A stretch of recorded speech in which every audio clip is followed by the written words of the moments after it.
Hey homeschoolers, I'm Melissa Webb, former full-time classroom teacher and homeschool mom turned full-time business CEO and encourager to homeschool families. I want to give you sound, educational, practical tips, making sure that you're enjoying the family journey that you are on.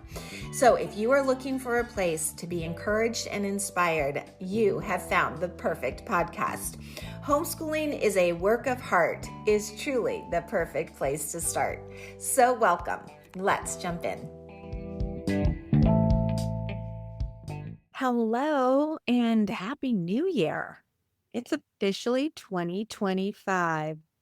Traditionally, you know what that means, right? It's time to set some New Year resolutions. Of course, or not. I don't know if you know the statistics, but less than 10% of people who make New Year's resolutions actually achieve them. I mean, that's pretty low odds. If I offered you a pain medication, and I said, hey, you have got to try this, it helps less than 10% of the time.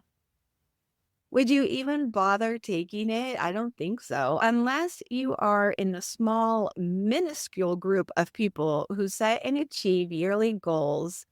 Let me offer you, yes, that means all the rest of us, something far better to start the new year. Hopefully, you already saw the title. We're going to talk about Word of the Year 2025. I actually think this is a really fun activity for your whole family, and I'm going to encourage you to discover and live into a word of the year. Now, some of you may have done this before, but for some of you, this could be brand new. And I want you to just consider adopting this idea. So stay tuned for all the details. I will tell you that my husband has had a couple of weeks off from work, and he just finished a book that was actually based on Adlerian therapy. Yes, we live a riveting life, don't we? You can just imagine our conversations over coffee. Enthralling, spellbinding. You bet.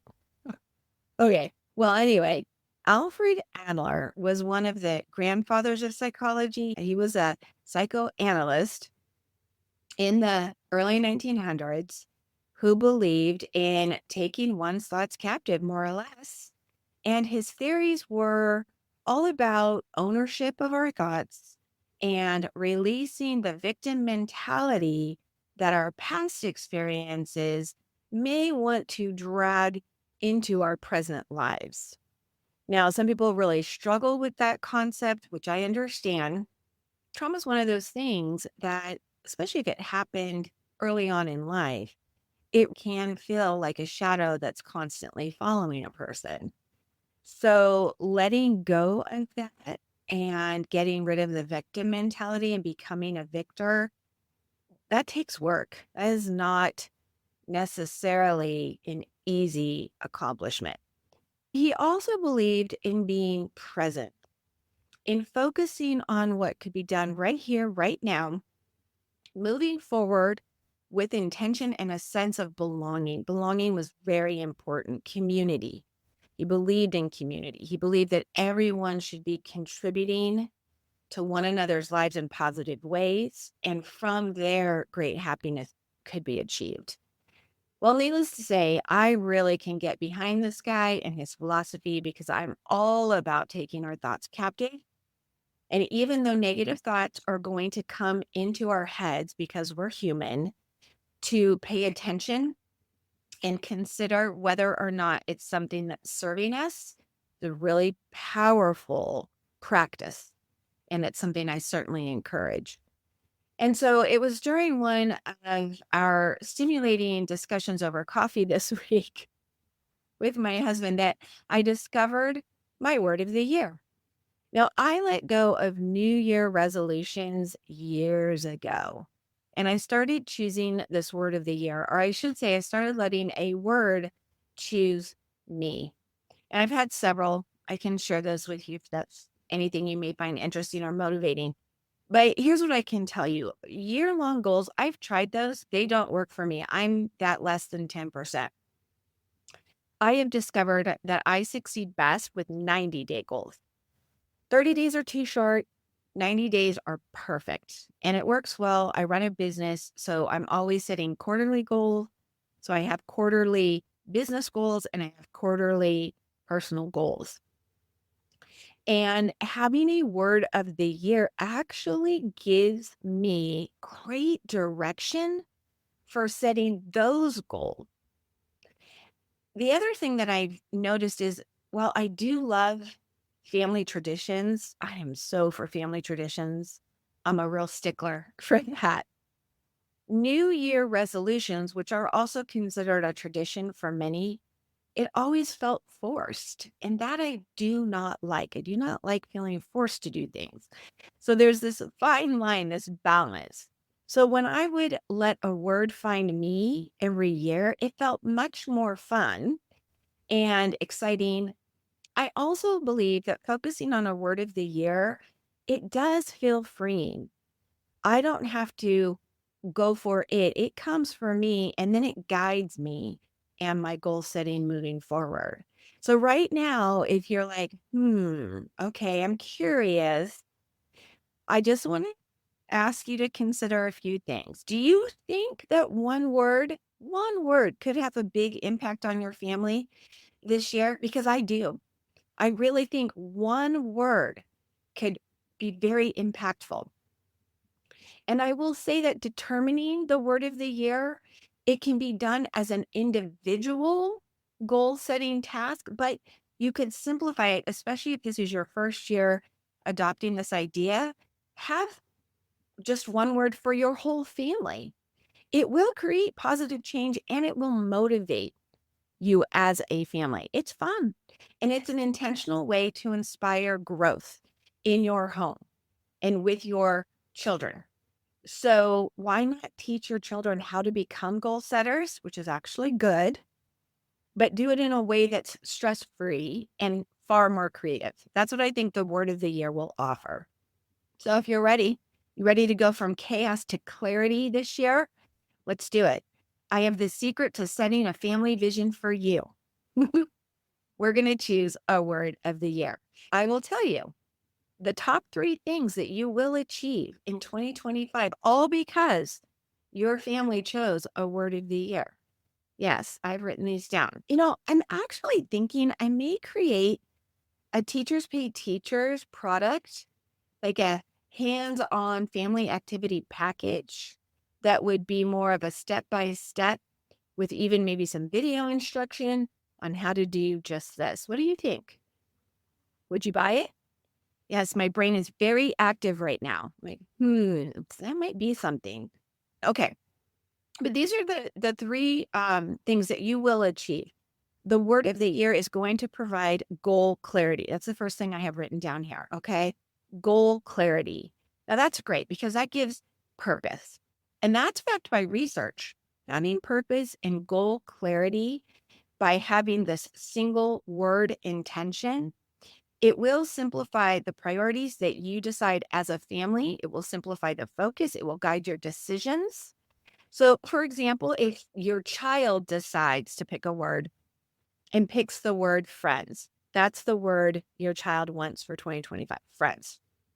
Then every month, you will brainstorm ways to interact with friends, maybe current friends that your child has, or maybe ways to meet some new friends.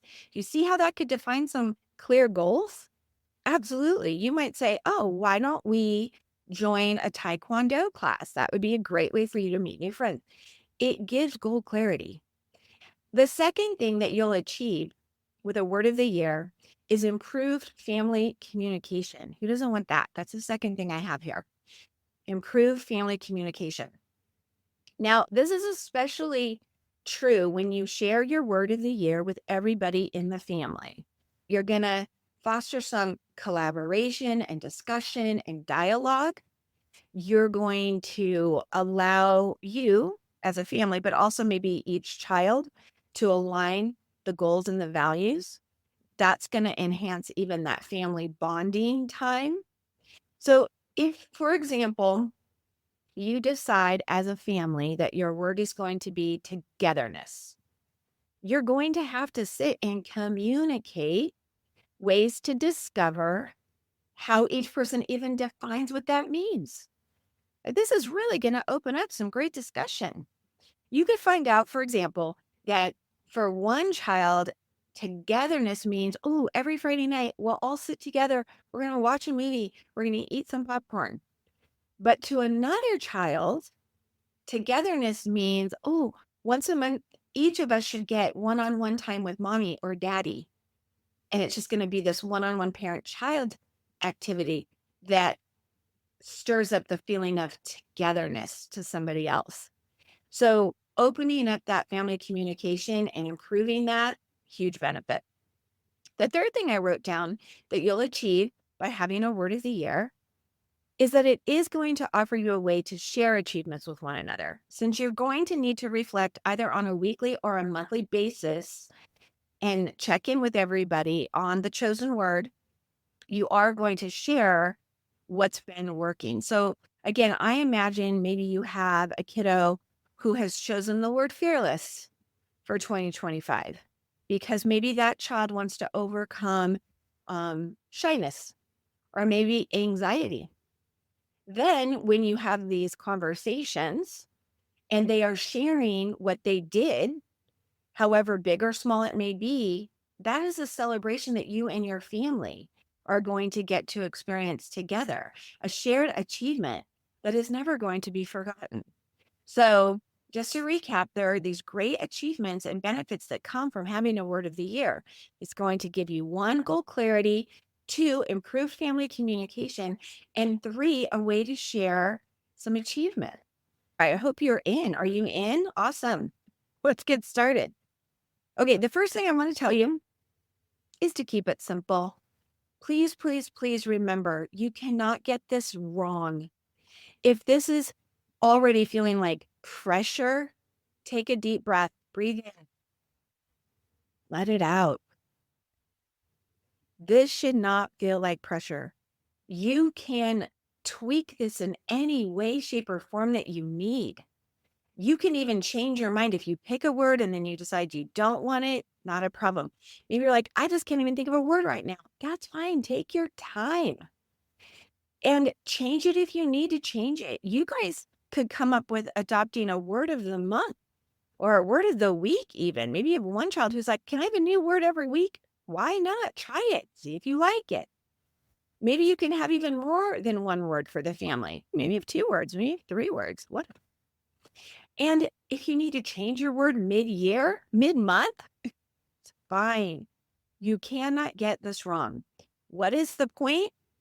The point is to pick a word to give goal clarity, improve your family communication, and share some achievements together. That's it. So keep it light and fun. Okay? Okay.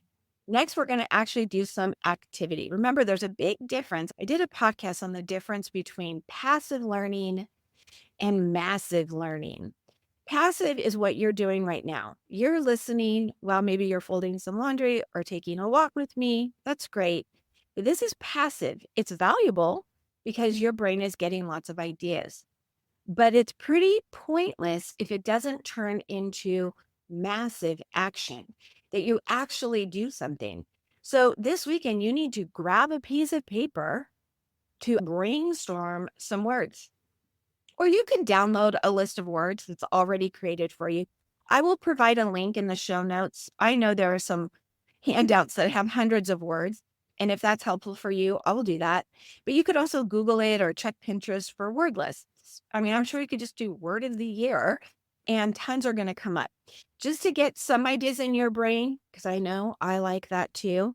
Here are a handful. I don't know. I wrote down 10, 12. Quality time, intention, fearless. I mentioned that one. Worthy, friends, togetherness. I mentioned those. Challenge. I like that one. Value, more, fun, luxurious. Okay, those are just some. There are so many out there. Get a list going. Just get those wheels moving and turning. Then you're going to get the family all together. This could be over a meal. Maybe you do a family meeting. Great. You're just going to talk about this idea of a word of the year. Like, what has already appealed to you from what I've already shared in this podcast? Share that with your family. Like, maybe right now you're like, I was listening and all of a sudden I felt motivated. Or maybe you're thinking, we need a positive change. Maybe it's personal or maybe it's as a family unit. Most of us humans, we always want positive change in our lives. So that's a great one. Or maybe it's because it is a new year and this offers a new idea, maybe a creative perspective. Share any of that. Explain what the purpose is, right? It's going to offer guidance and focus and that clarity of a goal. It's going to help you grow and bond as a family and share some great successes throughout the year. But you want to explain that you're doing away with any of those daunting New Year resolutions and you're adopting a lighter, more motivating way to have great success in the new year. This motivating word is going to guide the activities that your family chooses in 2025.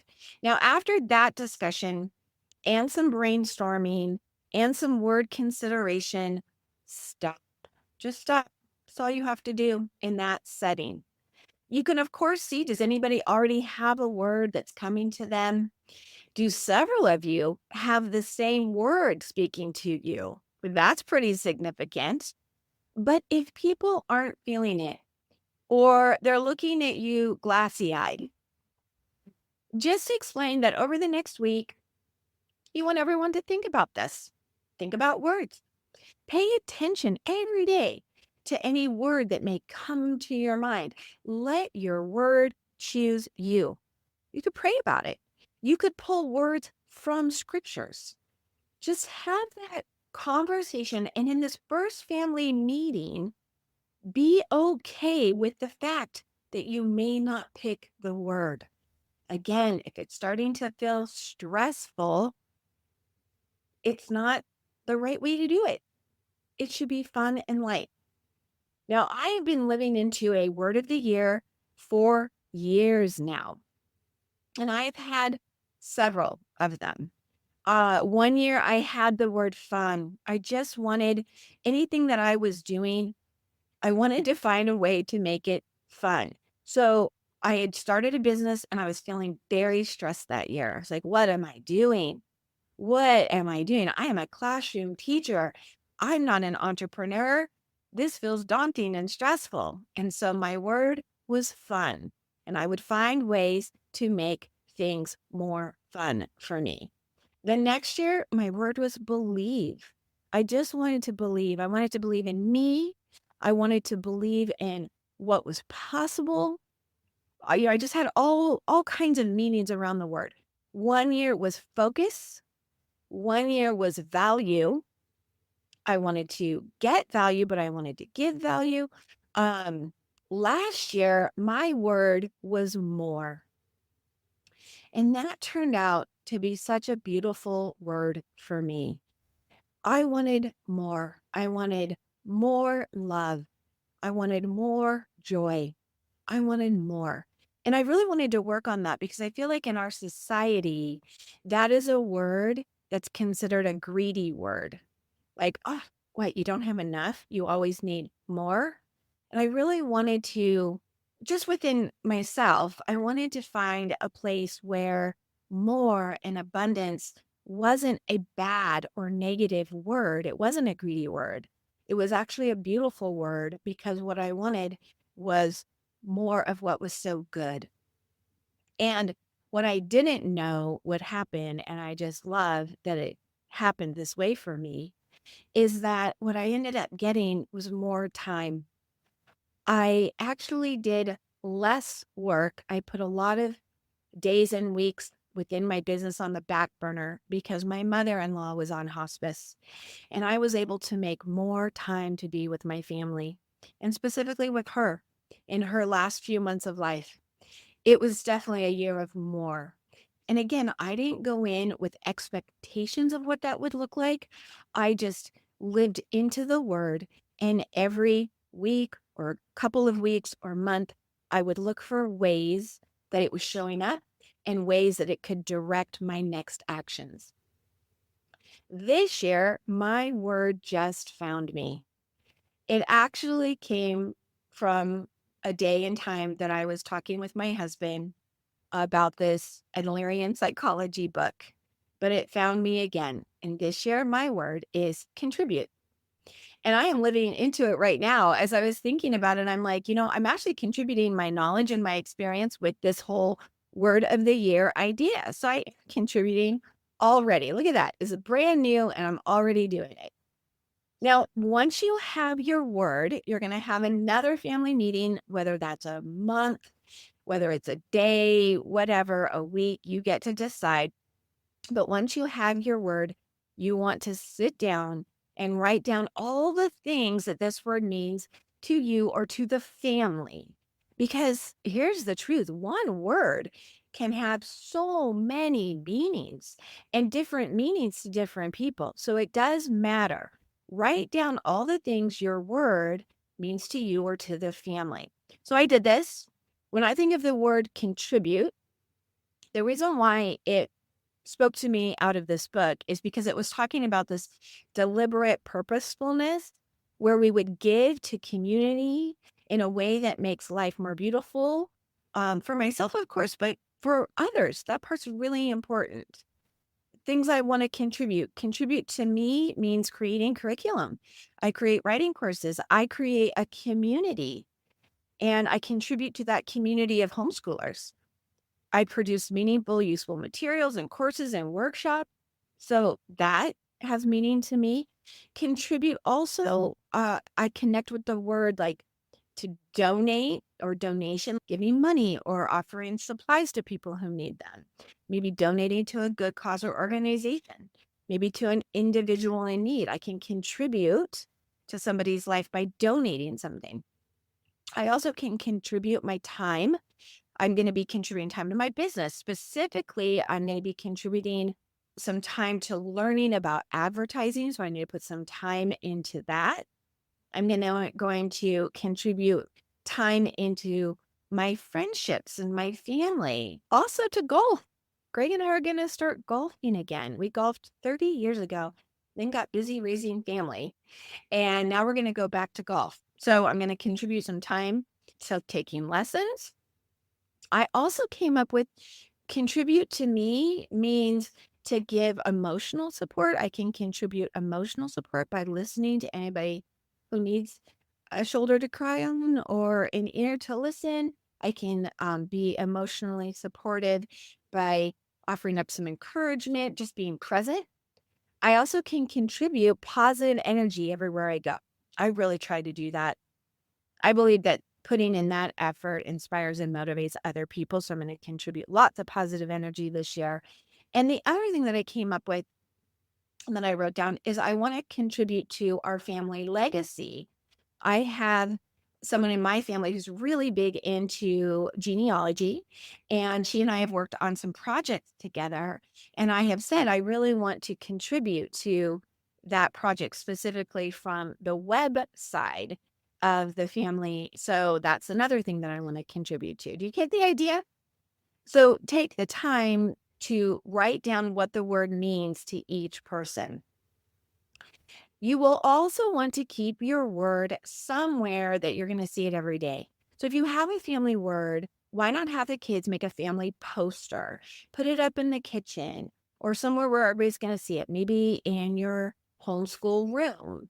You even could just write the word on sticky notes, put them in different places. They could be in the bathrooms, like right over the sink where everybody's going to see it when they're brushing their teeth. But here's the thing, if it's not visual, especially if you're not in the habit of having a word of the year, it is likely that you will forget it.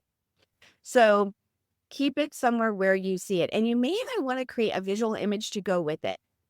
I went to Canva. I love Canva for creating things. And they have a lot of element images. You could either do photos. I like to do graphics.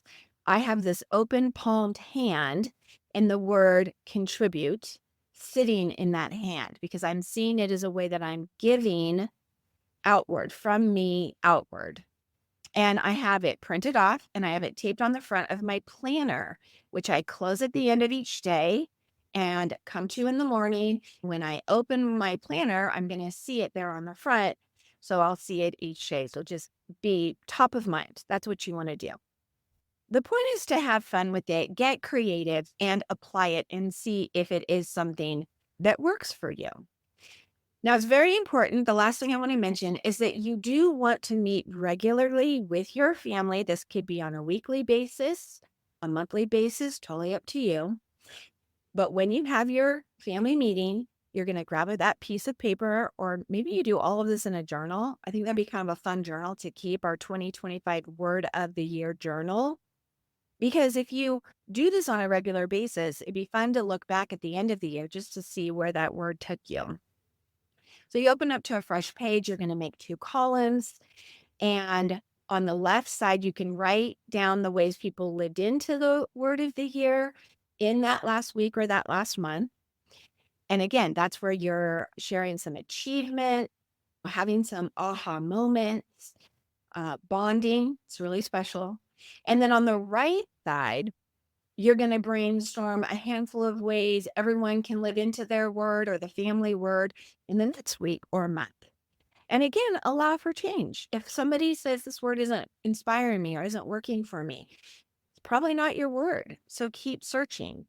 If a new word comes to you at any point, it's absolutely okay to choose it then and there. For me, I suppose I could write down this podcast episode. It's the first way that I've lived in to contribute for this new year. But I have already listed a couple of other ideas moving forward. I want to create an outstanding test prep course that's going to ease test anxiety for children and increase their test scores. I also am going to contribute to my business by finishing up our spring semester courses. Personally, I want to contribute to my family by doing some meal planning and having those healthy meals already set in the refrigerator for my on-the-go family, specifically Greg and Derek, who will need food to take to work for lunches. That's going to also contribute to my own health goals. So that's the other thing that I'm going to be just doing in the next week. And then again, I like to plan every week what I'm doing. So I do this on a weekly basis. Like I said, I don't want that to feel overwhelming to you. Maybe try this first on a monthly basis and see how it goes. I wouldn't do it in a longer period of time than that because it will just be forgotten. So start with either weekly or monthly, and certainly let me know how this goes. Okay. All right, there you have it. I am so curious. How are you going to apply this to your life or with your family? And for some of you, you may say, I'm not ready to share it with my family yet. I just want to do it for me. That's great. I hope you do. I hope you give it a try in whatever way this is speaking to you. The truth is this: the benefits are substantial. They are, I promise you. And I would love to hear what you do with it. So be sure to follow me at writeonweb.com. Check the show notes for any links that are going to help you move this passive idea into some massive action. And keep in touch. I'd really love to know where this goes. Until next time, right on.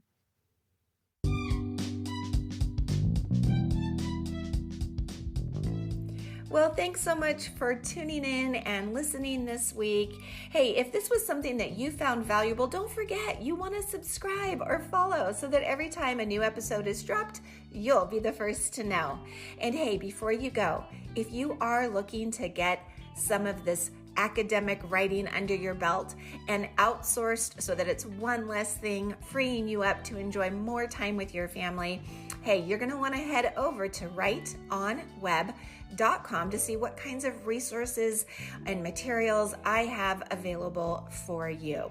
I will look forward to seeing you there, and I will look forward to seeing you here in our next episode. Right on.